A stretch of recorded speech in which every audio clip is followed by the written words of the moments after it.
Welcome to The Transition Guy. My name is Peter Boolkah, and today we're going to be covering Be Do Have. So what is Be Do Have all about? Well, it's all about having a different outcome. So if we go back to episode 1, when I was talking about the importance of planning, hopefully now that you've been through that episode, you've had some time to think, you sort of said, okay, well, I'm going to put a plan together. For those of you that have put the plan together, it's all about now making a change. And this for many people is so difficult because we're stuck in so many habits that we find them really hard to shift, or in many aspects, we don't know how to change. And really, change starts with have. For this episode of The Transition Guy, I will be using a flip chart. For those of you listening on the podcast, head over to boolkah.com/002 to see the flip chart in action. So let's have a closer look at have, but before we do that, let's get be do have on the flip chart. So, have is an outcome. In order to have an outcome, we need to do stuff. And in order to do stuff, we need to be someone. So let's start with the have. When we look at have, we're thinking about, okay, and you've heard the expression before, haven't you? Well, I want to have a new car. I want to have a bigger house. I want to have a nicer holiday. In fact, maybe I'd like to have a holiday. Maybe I would like to have some more time, etc. We always think about outcome-based. So when you go back to episode 1, you've done your planning, etc. A lot of outcomes have come. Now you need to bring those outcomes into sort of practice, into play. The question you've got to ask yourself, how often have you wanted something but never achieved it? Because it happens to us all. In fact, it used to happen to me for a number of years. I used to always want this, that and the other, but for some reason, it never kind of materialized. Well, the reality is, in order for us to get that different outcome, we really need to do things differently. But you can't do things differently if you're still the same person. So in order to sort of be able to have that different outcome, and this is a harsh thing that you have to sort of realize, is you have to change who you are. You see, if we don't change our be, nothing ever changes. So imagine someone telling you, you've got to change your be. Well, I tell you what, when I have these conversations with clients, they often look at me like I'm absolutely mad, and then they say, well, what's wrong with me? Why do I have to change who I am? I am absolutely happy with who I am. And that's not what we mean here. What we mean is we need to change the way we are. So you kind of think about it. Probably the best parallel I can draw is if we take 2003, 2003 really changed the world for most people. So from the 1900s to about 2003, those of you that did history, it was the industrial age. So it was all around working on machinery, taylorism, process this and that.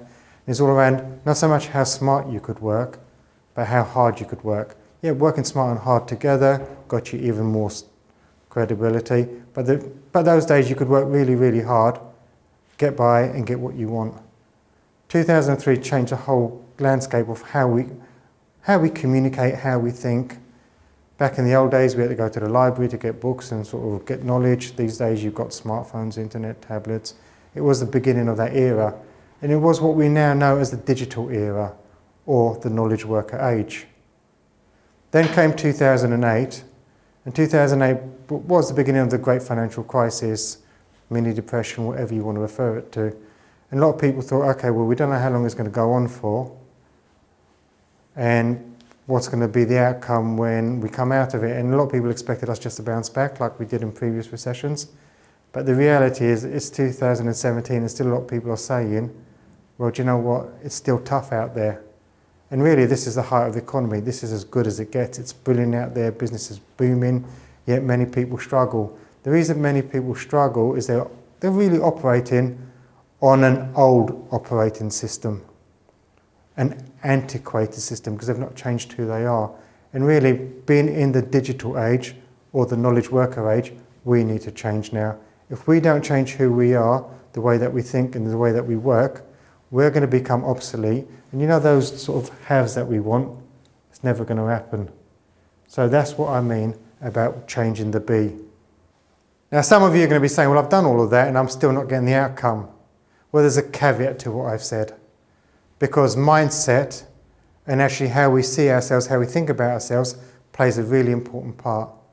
And really, we are this. We do what we are, however, we are what we think. Now, this is really important for a number of reasons. So what do we mean by you do what you are and you are what you think? Vern Harnish put it, probably about 7 years ago, I met Vern Harnish. He's the guy that wrote Scaling Up and Mastering the Rockefeller Habits. And he made a really poignant point, which at the time didn't quite sink in, but has done over the years. And he said, really, most people think, okay, let's save up for children's university. Let's save up for our kids going to university and college. Well, he put a different take on it. He said, perhaps what we need to do is not save up for their college and university fund, but send them to therapy once they come out of full-time education. Now you think about that. Over our years, how much baggage do we actually, and you can imagine 2 bags of baggage you carry around with you your entire life. Now it could be baggage from growing up in a dysfunctional family environment. It could be actually the schooling system, and I cannot begin to tell you the number of clients I've picked up over the years that are actually brilliant entrepreneurs, but they're dyslexic. And you can imagine dyslexic kids in an antiquated Victorian education system that's ill-equipped to deal with them. Crazy. So you can imagine these people coming out of school and actually they feel like they're a failure. Not a failure as in a total failure, but a failure in terms that they can't learn. And it's really sad to see that actually people that have this negative self-image or they've got all this garbage in their head, it actually prevents them from doing the do and getting the outcome. And in fact, I'm a great advocate of people going out there seeing psychotherapists and actually getting rid of their baggage. Because unless we get rid of the stuff that holds us back, no matter how much we work on all the B stuff, if our thinking isn't right, we are always going to revert back to the way we think about ourselves, which means we're never going to do it. And therefore, we're never going to have the outcomes we desire.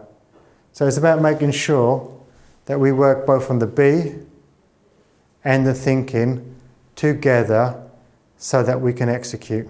So in summary, do not expect different outcomes if you're not prepared to do things differently, if you're not prepared to change who you are, and if you're not prepared to work on the stuff that's in your head that's holding you back. So if you can resonate with a lot of the stuff that I've covered today and you want more information, please head over to Boolkah.com and get in contact. But remember this, failing to learn is learning to fail.